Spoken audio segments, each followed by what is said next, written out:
Hello, everybody, and welcome again to the last of the REFU series discussions that we've been having. My name is Atieno, and this is REFU Poet. REFU Poet is a space that uses art to tell refugee stories of trials and triumph. And we have existed for 3 years now. For the past 2 years, what we've been doing is just organizing artistic events on the World Refugee Day. But for this year, we extended the concept and we've been having a series of conversations with various people from various organizations and various refugee agencies. We've also been interacting with refugees themselves and just hearing their stories and what it is that they go through. So today we are going to have a discussion on youth and refugees. But before we start, I would like us to wait for at least 2 or 3 people to join the live. So as we do that, I will tell you what's happening tomorrow. Tomorrow we have the World Refugee Day, and REFU Poets will be celebrating the World Refugee Day using poetry, music, and dance. And this will be done by both refugee artists and Kenyan artists who have come together and they've put together artistic pieces that you're going to be enjoying tomorrow at 6 p.m. So I would encourage every one of you to tune in tomorrow at 6 p.m. You can tune in from Facebook at REFU Poet, Instagram at REFU Poet Kenya, or YouTube at REFU Poet Kenya. So I can see that people are joining. Let me just say, if today we are discussing the topic of youth and refugees, and we have a panel here that we're going to be engaging with. If you have any questions you would like to put to them, please be sure to do so. If you have any comments or thoughts to share, please feel free to share those thoughts with us. I think we are ready to take a round and just do an introduction, get to know who our panelists are before we can dive into this conversation. So I'm going to welcome Foni. Please introduce yourself, tell us who you are and what you do. Thank you very much. My name is Foni Joyce Buni. I'm from South Sudan, but I'm living in Nairobi. Professionally, I'm a communication officer, but I'm also an advocate for my community. I use my profession to really highlight the challenges, but also the innovative solutions my community has come up with. I do a lot of advocacy around refugee youth participation and engagement at the national level, but also at the global level. And at the global level, I work with the UNICEF Global Youth Advisory Council, a group that really pushes forward the the importance of inclusion and involvement of youth when it comes to different levels of engagement, local, regional, or even at the global level. Thank you. Thank you, Foni. Jean Paul? Yeah, thank you so much. My name's Jean-Paul Bahike Kasika. I'm the executive director and founder for AID. AID stands for African Youth Initiative for Development, and also a GRN steering committee member, African chapter, and also chair for the East Africa refugee-led organizations. So basically, our organizations is refugee-led, which we intend to support our community members, especially the refugee and also part of the host community. Our role is to enhance the gender empowerment in a society that is free from violence. So especially the refugee, we know they are going through a lot of issues. So since as a refugee-led organization, we are in the community, and we are the first people who comes in contact with our people and direct them to or connect them to various organizations where they can get other support. But at our level, we do our best to give what we can. Thank you. Thank you, John Paul. Shem? Thank you, Atieno, for this opportunity. My name is Shem Alubala. By profession, I'm a counselor. I work for Kituo cha Sheria post-migration program.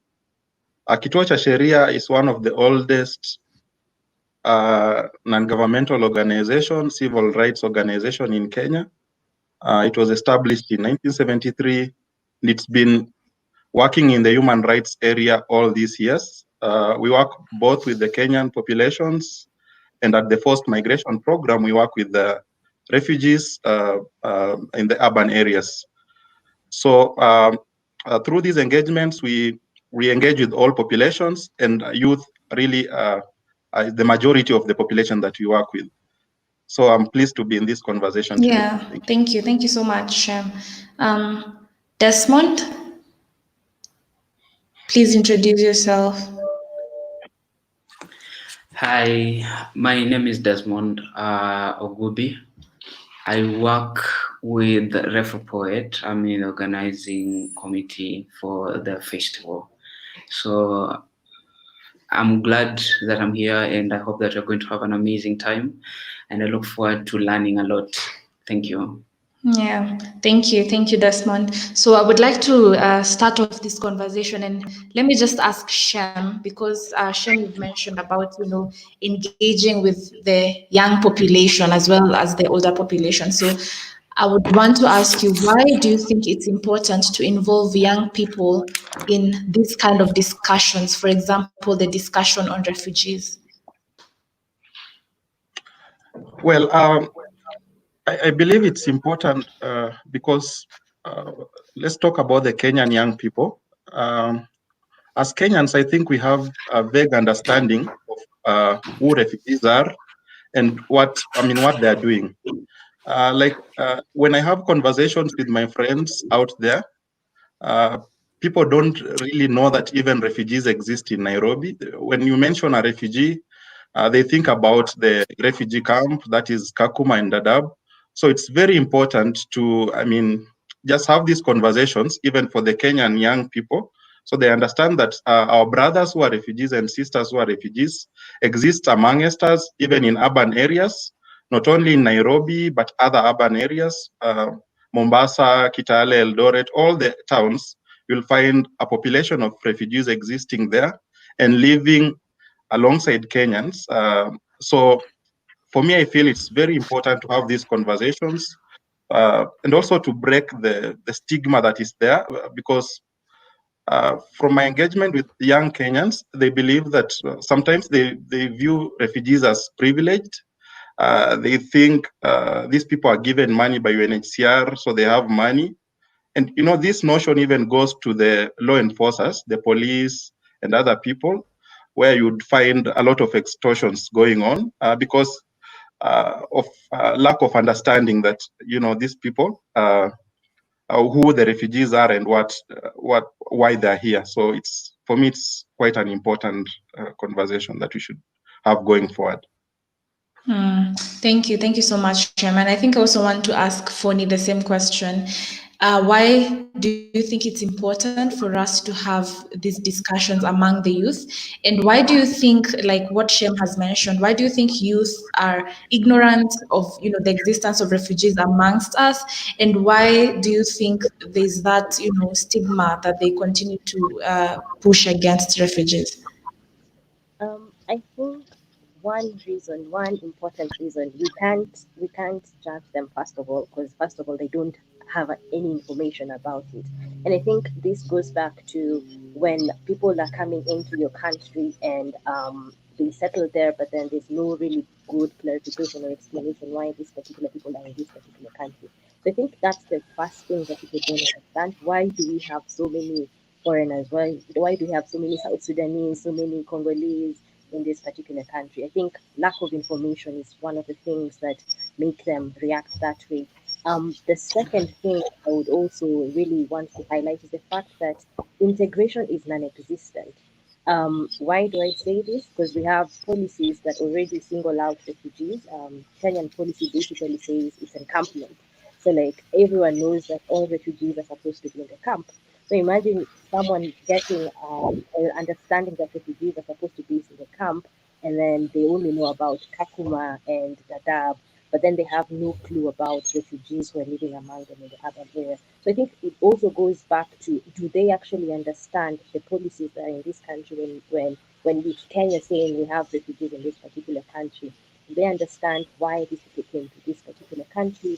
Do they understand the nature of why of the different levels of vulnerabilities they have? So I think those are like one of the most important things that is still missing. We don't have integration. The system in itself, cultural program, sports program has already separated us in such a way that if you're not a national, you can't participate. So if you can't participate, how do you expect integration to happen? If we have Somalis or South Sudanese in this particular place, the only notion people have is violence and the misconception that already exists. So it doesn't give them that zeal to go out and find out more about them. It takes just a few of them to look and say, we have some people in our country, let's find out. We have this that is happening, let's find out. And I think also the political nature in the country in itself might not make them want to also find out. Because I think we've seen how refugees have been politicized in different areas, in different countries. So, like, why would young people still want to engage with refugees if the way they're seeing it is that they're being politicized? So I think it goes back to, what information are we giving out there? What information as refugees am I giving? What information as social engineering are we giving to the community? Thank you so much, Foni. Let me bring in Jean Paul and just ask, how does AID, involve or include host and refugee youth in its programs? How do you guys do that?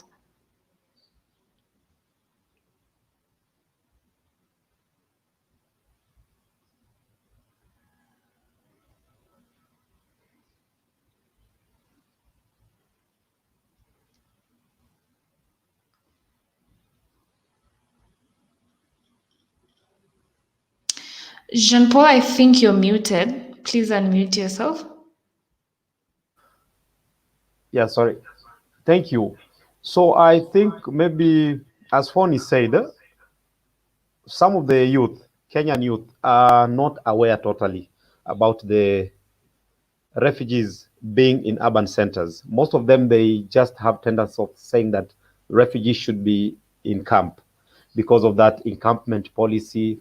And some of them came to know about the existence of urban refugees after the Usalama Watch, when Kituo and other agencies ran to court to get a court injunction. So that's when they came to understand, because it was all over on the media, the reason why they came to understand about the refugee existence in the urban. And for us, we involved the youth, Kenyan youth, together with refugees, because they all share the same amenities, they all share the same opportunities.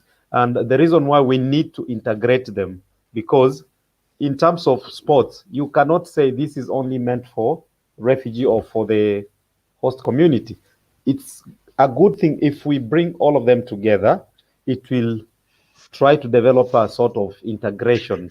Yes, we know integration policies are there, but they are not implemented because there is a lack of political will, a good political will. The reason why we can say integration has not been that much seen into our societies.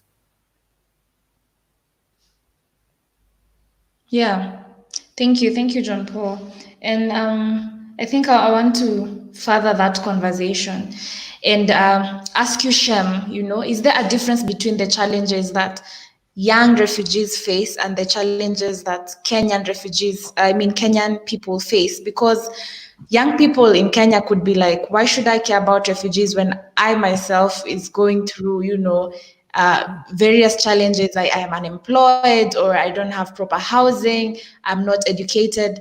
Is there a difference between the challenges that these two groups face, or do they face the same array of challenges? Shem? I missed the first part of the question.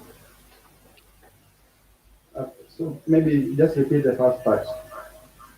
Okay, it's just the same question. Is there a difference between the challenges that refugees face from the challenges that young Kenyans face? Well,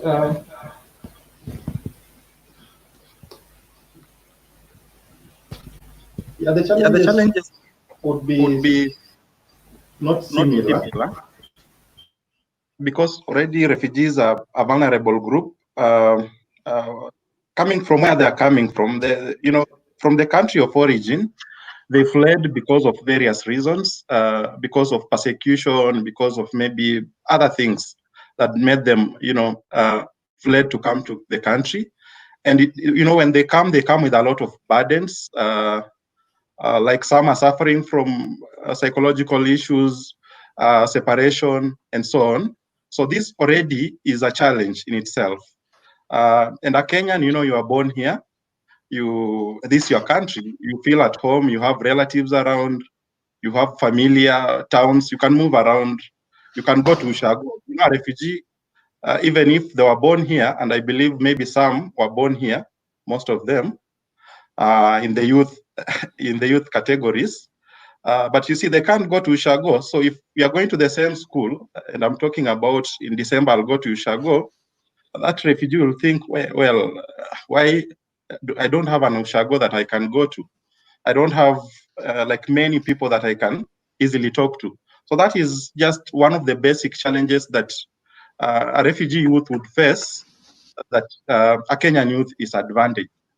Of course, similar challenges would be things of employment.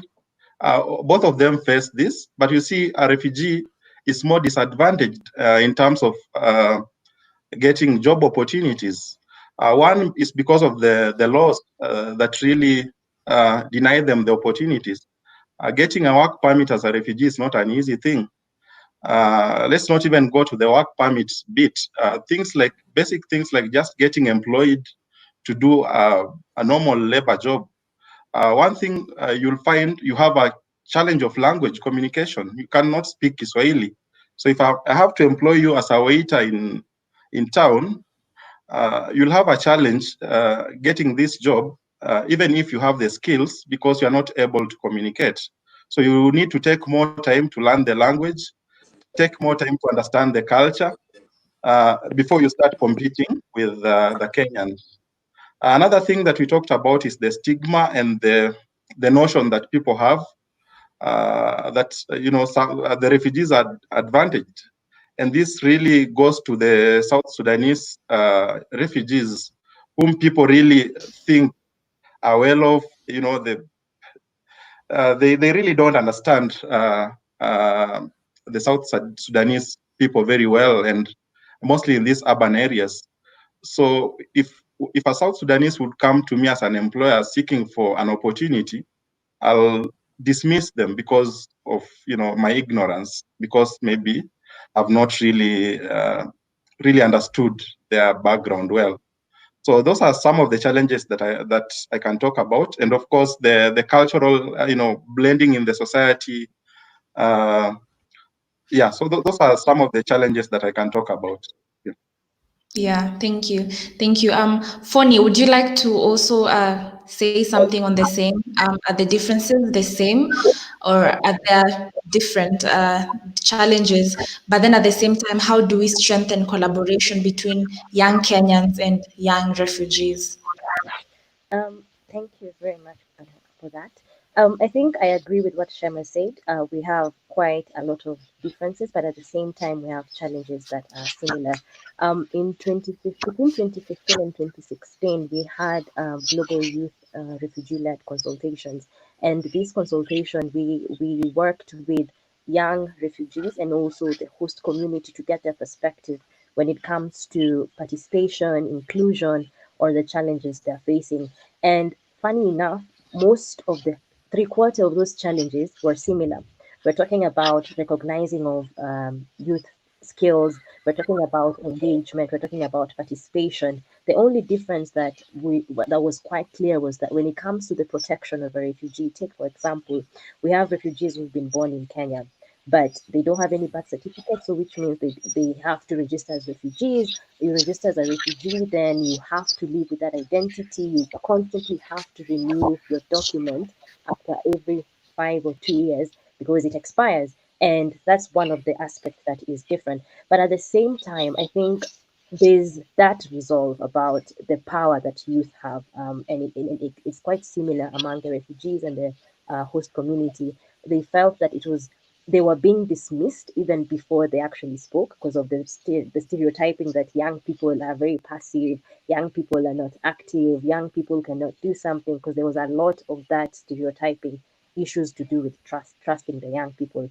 And I think we can definitely support the engagement and interaction of young people, whether refugees or even the host community, by firstly ensuring that we create platforms for integration. We need to have this conversation. If we have this conversation, then it means that as a Kenyan, I understand I'm facing my challenges as a Kenyan youth, but I also know, I get to understand that refugees who also have different layers of vulnerability are still facing these particular challenges. So I think that's one area that needs to really be looked into. And then it goes back to also the programming, the programmings that we have in Kenya that is focusing on youth. How are we including the refugee youth into this particular programming? Because at the end of the day, there's always been a question about refugees getting so much services better than the Kenyans. And of course, I think that is changing, and we can see that with the Global Compact for Refugee, um, specifically when you're talking about paragraph 77, it highlights the need to really empower refugee and the host community, ensuring that their skills are utilized, ensuring that they're able to participate together. It's calling for a whole of society approach. And I think for anyone who is on this, who is watching this particular thing, with your programming, how are you actually including refugee youth? How are you including the Kenyan youth? And I think if it comes from a point of inclusion from both sides, then it's going to be easy to really ensure that there's integration and understanding and better support for both youth from the different sides. Thank you, Foni. Jean Paul, Foni has mentioned about the power in the youth. What are some of the unique contributions that young people, that is both host and Kenyan, make to the economy of a country, socially, politically, and culturally? Yeah, thank you so much. Maybe just very briefly, because my two other panelists, the colleagues, have said a lot about it. Especially, let me just go particularly because I've seen there's that question which I want to link with, and Foni has touched on it about the birth certificate. Yes, you'd find to some it's easier to acquire the birth certificate, and others it's not easier. And again, at the same time, birth certificate is not a qualification of becoming automatically citizen of this country, whether you are born in this country or not. So it makes refugees more vulnerable. The reason why, if we talk about the durable solution, somehow one of them, the first thing should be the integration. That's where integration fails, because yes, we might be going to the same schools, we are facing the same challenges, but still we are different. And also something else is discrimination. When it comes to, yes, you might be in the same school, but you are discriminated in terms of, let's pick for example education. If you are in a campus or college, the amount that you'll be paying, and you are going for the same course with a Kenyan, you'll be taxed, or you will be asked to pay a lot of money than that Kenyan, because you are considered as a foreigner, because of the policy that is not so much clear, that does not distinguish between a refugee and a foreigner. And the other day we were talking about the Class M permit or the work permit. which the requirements are too many for refugees, which makes them more vulnerable. They are considered to be like foreigners. So when it comes to work, for a Kenyan, it's easier the way my colleague Shem said, for him to get a job, to secure a job before a refugee. A refugee will not be given that much power, and in terms of pay, he'll be paid more lesser than the Kenyan. Whether he's more qualified than a Kenyan, but still a refugee will be paid more lesser. So that is some of the challenges that we are facing. And look at some of the refugees today, they cannot access SIM card registration, which they are denied to information, access to information. Some of them cannot access banking services. And yet, what do you think? They have ability, they can deliver. They have a lot of potential to contribute to the Kenyan economy and also cultural. We go, for example, to Congolese. We have very young, talented in music. Some of them, they are the ones who are playing instruments in so many churches and places of entertainment. But if you look how they are being treated, we would say they are being exploited because they are paid lesser compared to a Kenyan. For instance, you would also take maybe people who are teaching French in Kenyan schools. They are paid maybe 7,000 or 5,000. And yes, a Kenyan who just went to Alliance Francaise, a short course of 6 months, is earning more than you do, like 4 times. So that is discrimination that is there. But otherwise, all of us, we deserve the same treat. Yeah, thank you. Thank you for that, John Paul. I don't know if you have anything you want to add on in that conversation. Bring Desmond to read the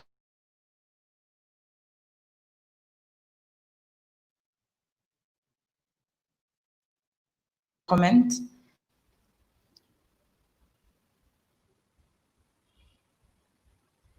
Shem? Yeah, I think in terms of the contributions, in terms of culture, economic, that's the last question you asked, Jean Paul, right? Yes. Yeah. So yeah, I believe there's a lot. There's a lot that the refugee youth are contributing to the country, and highlighting this helps the integration part. In terms of culture, we are able to learn a lot, mostly from the Congolese culture, which is a lot of music culture, a lot of, you learn new things from different cultures, which really help you to build your own culture. And I think also for them, the refugees that have an opportunity to be in this country, they've really learned a lot from what the Kenyan culture has to offer. A culture in terms of language, in terms of how we do our things. So when this blends together, it really, brings integration. It makes us feel like, oh, well, we are just the same. There's no difference. So in terms of culture, it has really, helped us. We can also look in terms of economics. Look at the Isili market. It's one of the biggest markets in the country, which employs very many young Kenyans. And if you look at who runs that economy, you'll find mostly it's run by the Somali populations. And most of them are not Kenyan Somalis, but they are Somalis of refugee origin. So you find they're really providing job opportunities for Kenyans. So if Kenyans start looking at the whole situation from this point of view, it helps us to blend and to live together. So that was my contribution. Thank you. Thank you, Shem. Desmond? Thank you so much. So I'm just going to read a couple of comments from the comment section. And we're having the first comment is from Relate. She says, "Hey, think she's saying hi to everyone. So Rebian says hello, following the conversation. Rebian also, she's asking the question, why is it difficult for refugees born in Kenya to acquire birth certificates? I think I'll direct that to Joyce. Yeah.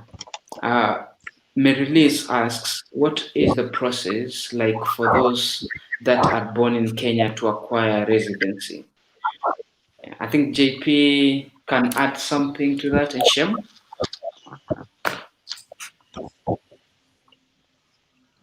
Yes, Joyce, you go first.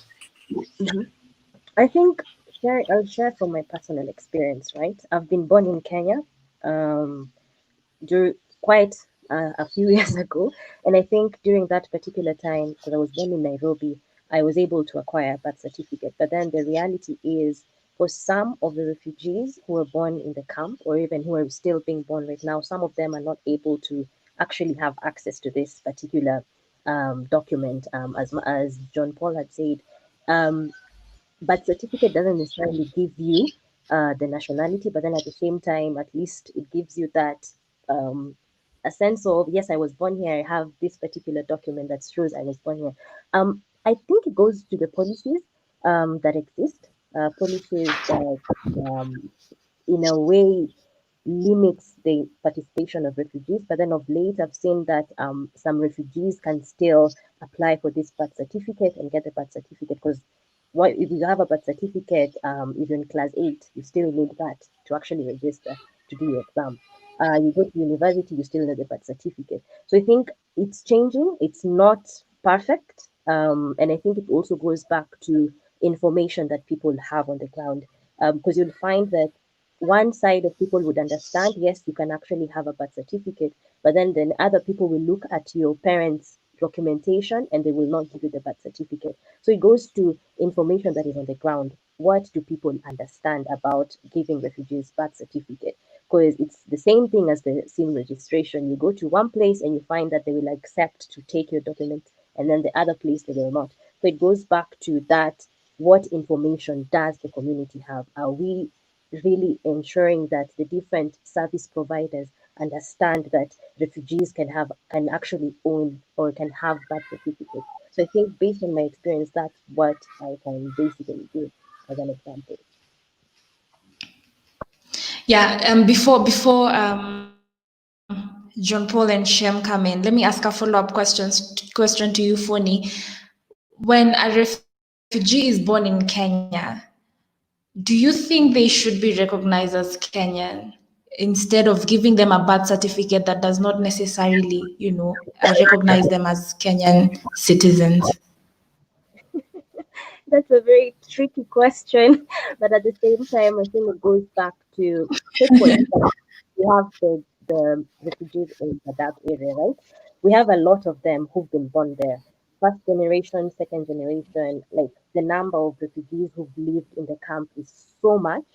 People have lived there, they've gotten married there, they've seen their children get married and still have their family over there. And I think it's a question of, is the government willing to really risk that? Because I think when you look at it, we're talking about um, destabilizing the balance, for lack of better word.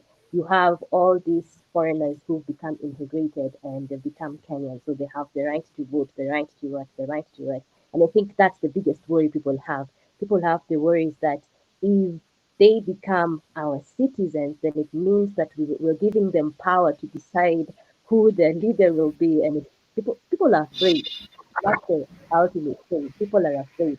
If you decide to give a refugee a nationality, then they become Kenyan. They have access to everything. And if they have access, they'll vote at the end of the day.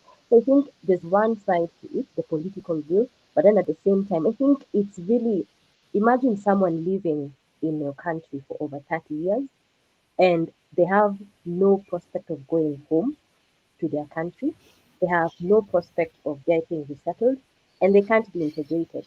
What option are we giving them? Because I think at the end of the day, we need to look at it as we are all Africans. We're talking about an Africa that allows Africans to move from one area to the next area.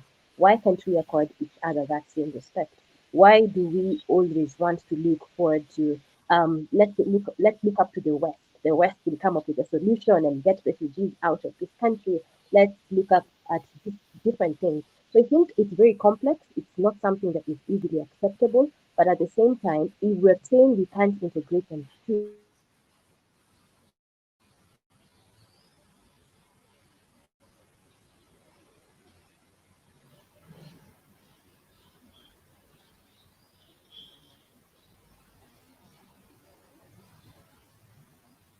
Yeah. Did Funny freeze? I think. I think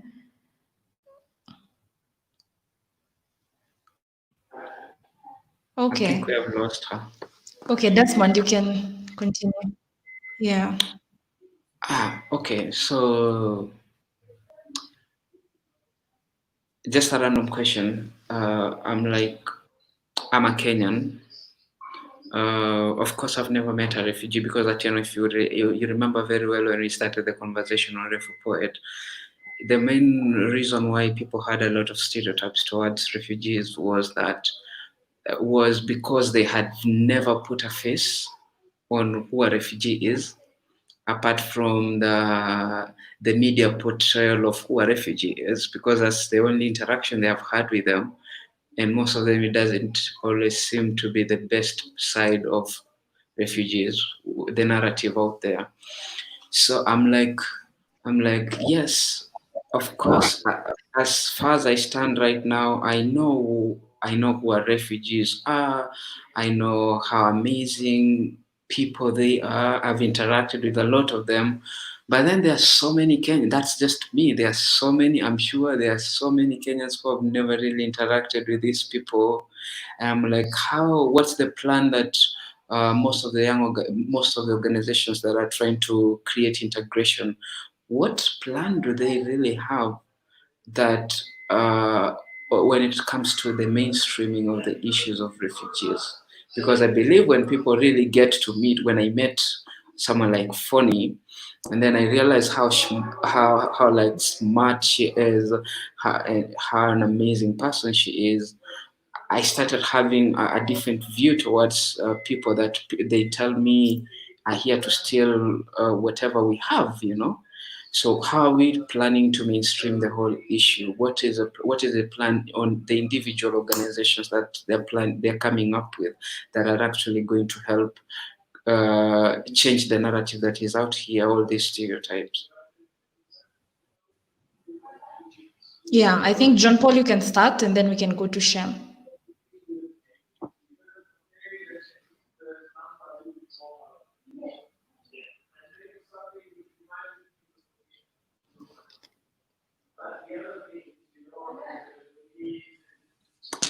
JP, to go I think your mic about is. We can hear you now. yeah, I'm saying the Kenyan Immigration Act and citizenship. It's very clear on how to go about acquiring the citizenship. The process is very clear. To some, it says after the 7 years of living in Kenya legally, that is, you came in and you've been validating your passport or your visa. Then after that 7 years, you can be given a resident permit. Then from there, at least you will go through the whole process, being vetted, so that before you are accepted to become a citizen. So again, it becomes a little bit difficult for the way Fonny said and other panelists. You can't just accept the whole bunch of refugees and give them citizenship simply because there is no enough resources.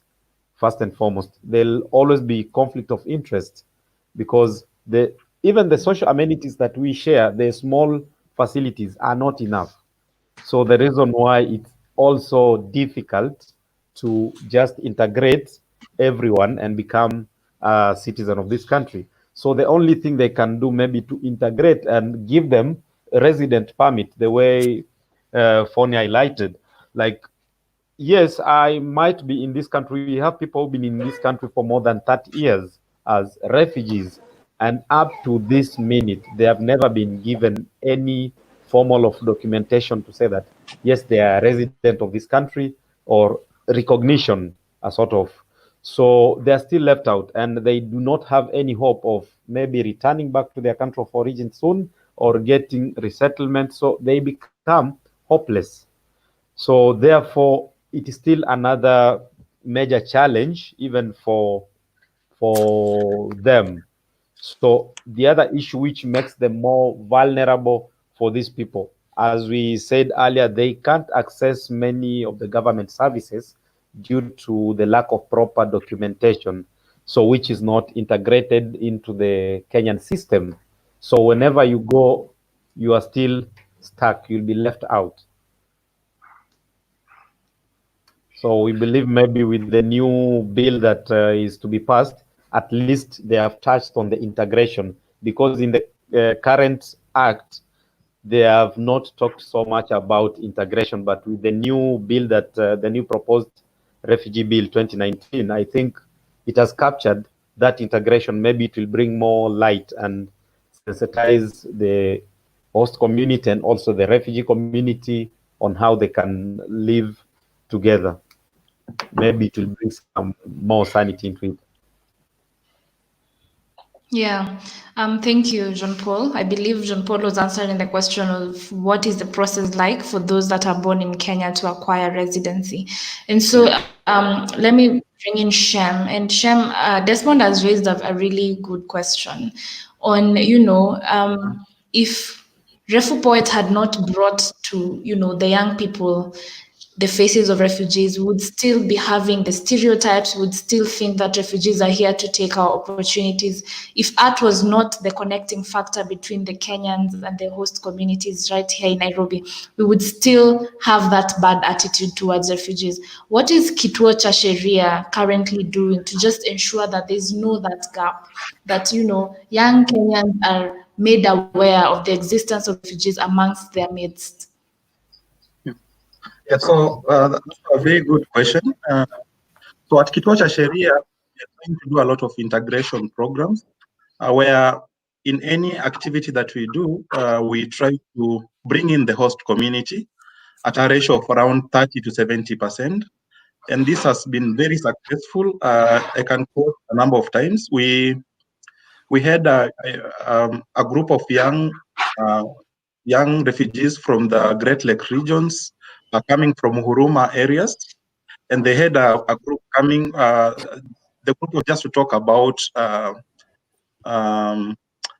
how Kenya is, what are the opportunities, and so on. And so the youths were mainly new arrivals from the Great Lake regions.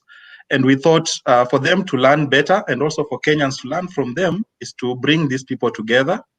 And in that group, there was, we did fun activities, like we had yoga sessions for them, and also just some forums where they could just speak about who they are really, talk about their countries of origin, what happened there. And also Kenyans will talk about the challenges they face in Huruma and what are the opportunities in Huruma. So those are the small steps that we are taking. For me, I believe the software is what has the problem. So the bill and so on will be there. We can have a very good bill, but if we still have an issue with our software, if we still have an issue with our belief system, if we still are ignorant of who refugees are, then we'll not be able to do a proper integration. And so that's why Kituo really works with both the host and the refugees. And in addition to that, we conduct a number of police trainings. We believe police are one of the greatest danger to the refugee population. But slowly, when we have them in our trainings and, just give them the picture of what happens in a life of a refugee from the country of origin through the border points up to, where they arrive in the country. So when you put the police in that situation, they start to put themselves in the refugees' shoes. And it becomes much easier when they're dealing with them. When they arrest a refugee, maybe they'll understand better that this guy really has gone through a lot. Other group of people that we really engage with are the people working in the courts. They're called the Court Users Committee, the magistrates, the prosecutors, all those people working in the courts. And we are trying to engage them through trainings, through awareness creation forums, where we train them on all the, starting from the legal bits, the refugee laws, the protection concerns, and so on. But also we give them a picture of what a refugee life is, what they've gone through, the trauma that they're suffering from their country of origin in this country. I mean, the challenges they're facing here. So we give them the picture so that from there, I mean, a person now has a better understanding. And so it's a conversation that is starting slowly, but we believe if many other organizations pick it up, and the conversation goes on slowly and slowly, many people will start understanding this, who are refugees. They'll start putting face to the person. Another thing that I can talk about is the Kalobey settlement in Kakuma. It's a concept that tries to make refugees live side by side by the host communities, who are the Turukanas.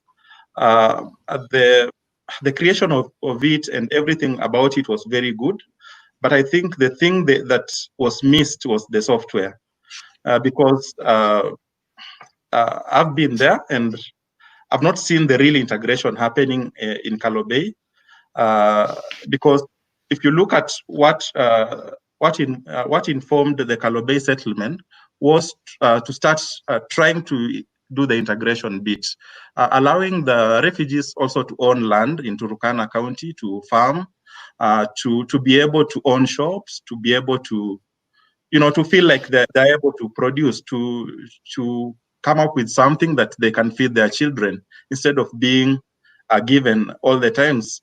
Living a life where you depend on donations for like 30 years, for like 40 years, really makes you feel less of a human being. So it was a very good concept, but again, the software of it, like going to the communities, talking to people, making them understand who are refugees is what maybe lacks. And I'm happy that REFU-Poet and other organizations are really picking up this conversation. And for the Kenyans out there, please take time, read stories, watch YouTube, and other things. You'd find very amazing things done by refugees. We have an example of there's a political leader in US. She's a Somali, I think. I think she came from, was it Dadaab or Kakuma? And I think she's in Minnesota and quite an influential person. She's been giving Trump a lot of sleepless nights. So these are people that we are living with. They're part of us, and they are really contributing to the world, bringing justice to the world, and doing other great and amazing things. Yeah, thank you. Yeah, thank you, Shem. Yeah. And Funny, okay. Yes, John Paul, you Yeah. can talk. Maybe I just wanted to interject a bit in what Sheman said.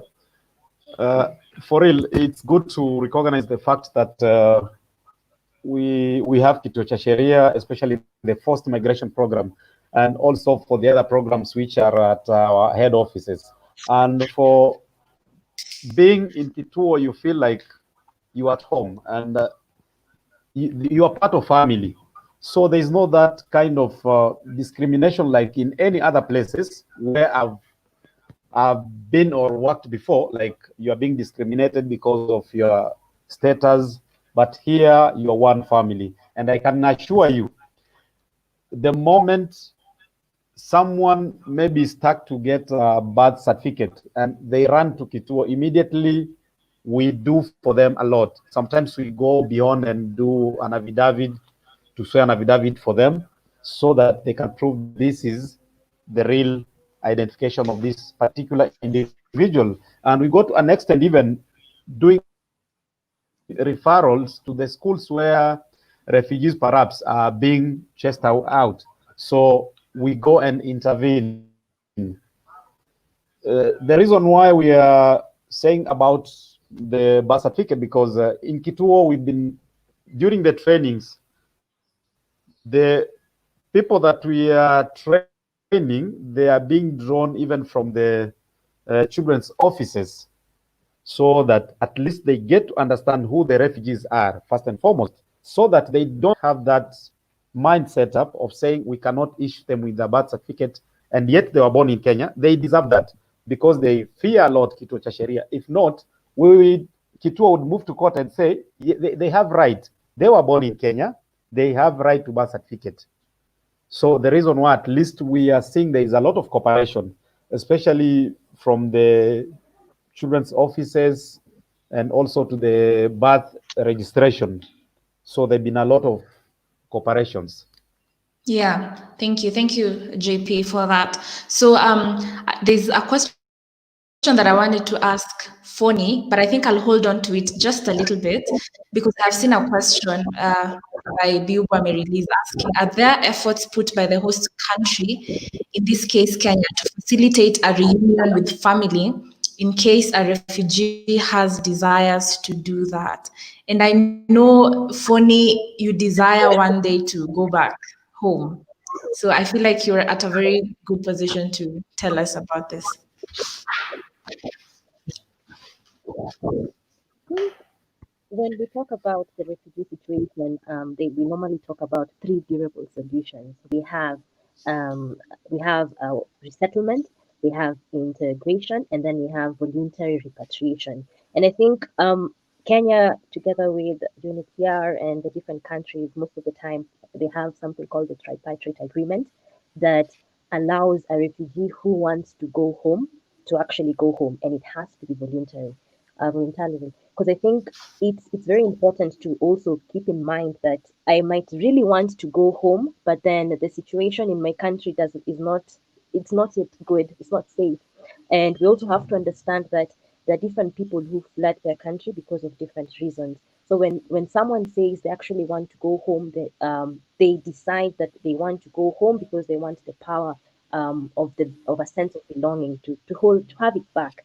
And I think Kenya together with UNHCR have worked on the voluntary repatriation a couple of times, and I think we saw the recent one when the dam was being closed and there were quote in quotes in quotes, there was the plan to close down the dab, and then we had different people who had they volunteered to go back home, and I think they have their efforts to make them go home, but then at the same time we also have to ensure that these efforts does not put them in danger, and we're not just saying we're closing this down. We want you to go. Where are they going?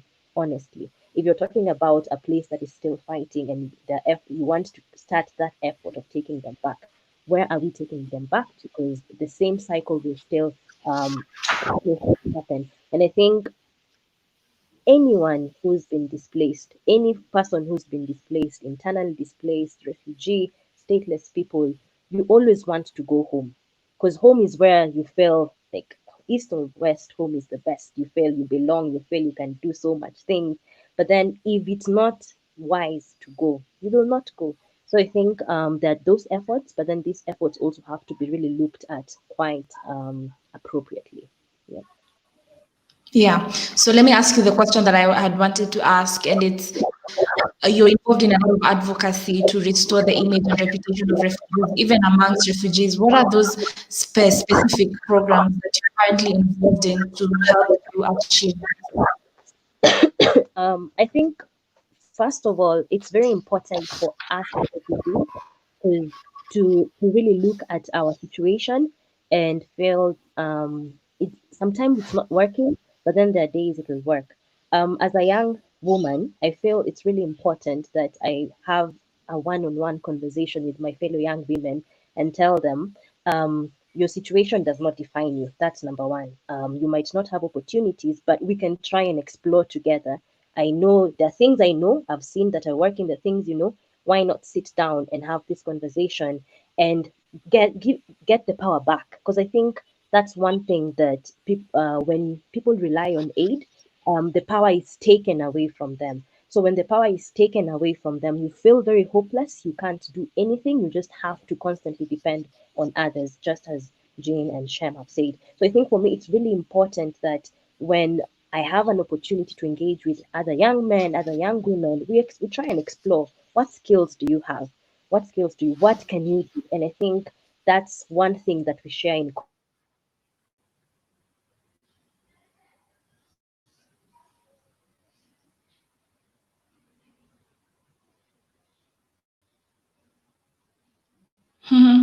Yeah, I think she froze again. She'll be back. We can wait for her to come back and then ask her to finish her thoughts. So, Jean Paul, it's the World Refugee Day tomorrow. So, what would you like to tell anyone who is currently watching on the significance of celebrating World Refugee Day? What's the one thing you would like to leave with anyone who's listening to you right now? Yeah, thank you so much. The only thing that I would want to leave with people is that, again, I would say nothing for refugees without refugees. So I've had most of my panelists here, the colleagues, said power belongs to people. And if power belongs to people, then we need to put that trust into people. We do not need to depend all the time on aids. So, and if we want this self-reliant, then try first and to put that trust into people. In other words, I would say maybe for other agencies and decision makers, they should also think of inclusion. Youth, refugees should be part of that decision making. They should be on the table because you will not decide for me in my absence. So that will be a purported project that you're trying to have. If we are in, at least we understand from the beginning of the project to the monitoring and evaluation, then it will make a bit of sense. We need to give them that voice to be heard and also be included. So the only thing that I would say, let us come together, think together, whether Kenyan or refugees. We also have a lot of things to learn from each other. We need to embrace that because we share the same uh, facilities. We live in the same neighborhood. So there is no need of having these kind of differences because if you don't have this, I might have it. It does not matter the status. I don't have this, I will still run to you because you are the person who's next to me. And we have to live with each other like brothers and sisters. So we need to live in peace and harmony. That is something that I'll live with. Yeah.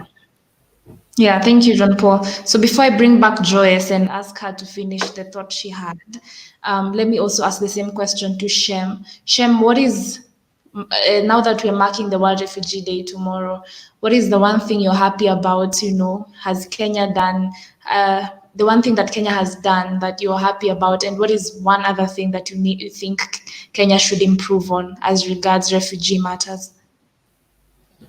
Maybe before that, on the question of are there efforts put by host country in this Kenya to facilitate a reunion with family? I'd say I agree with what you say, but I'd say after a reunion, the country that is receiving refugees also has to agree and show desire that it's ready to accept them. The last one that happened with Kenya and Somali, Somali showed desire to receive, and actually the situation in Somali had really improved. There was a working government and so on. But if you really look into the situation, people who were repatriated back to Somali, most of them came back to Dadaab. So there are many other issues. That's why I talk about it needs a lot of going into a person, understanding the software, understanding that person, the cultures. If you've stayed in Kenya for the last 20 years, or I was born in Kenya, like Foni, then I'm being repatriated to Somali. Am I going to really integrate there easily? So those are the things that these UNHCR and the governments that are working on this, they should look into. Like spend a lot of time on training on culture issues and so on. Then on the question, yes, I believe Kenya has really done well. First of all, for allowing refugees to be hosted in the country. And as much as we talk about we talk about stigma and all that, but you'd see even the Kenyans themselves have given refugees opportunities. You find refugees working in barbershops and so on. So I'd also call upon the refugees to try to take and integrate. For instance, cases of churches, you'd find refugees having churches based on nationalities and even going down to community. Like even the Congolese, you'd find Nyamulenges wanting to have churches only for Nyamulenges and leaving out others. You'd find South Sudanese having churches for Nuer, having churches for Dinka. So that one is not helping. So if we want to have a proper integration, even as youth, let's start also going to the Kenyans. Let's start moving and integrating properly. Start slowly, but over time it grows. So one happy thing that one thing that is making me happy today is that we are now having a conversation of integration. We are having a conversation of people understanding who a refugee is and what the importance they have. And I really thank REFU-Poet. I thank other agencies that are really taking this conversation forward. Yeah, thank you so much, Shem. Thank you. Phony, welcome. You can finish your thought and also mention something on that. Yeah, I hope it won't cut off before I finish. But then I wanted to also highlight that as young people, they're working together. We have this COVID-19 pandemic affecting everyone. But what I've seen is that refugee-led organizations, refugee youth are working together right now, supporting not only themselves, their community, but also the Kenyans in itself. So this is kind of like a statement. They are trying to make that we are not special. We love everyone. We understand the challenge, and we will continue working together. Just a few thoughts on Kenya. Kenya is amazing. I love Kenya. Naongea Kiswahili, napenda Nairobi.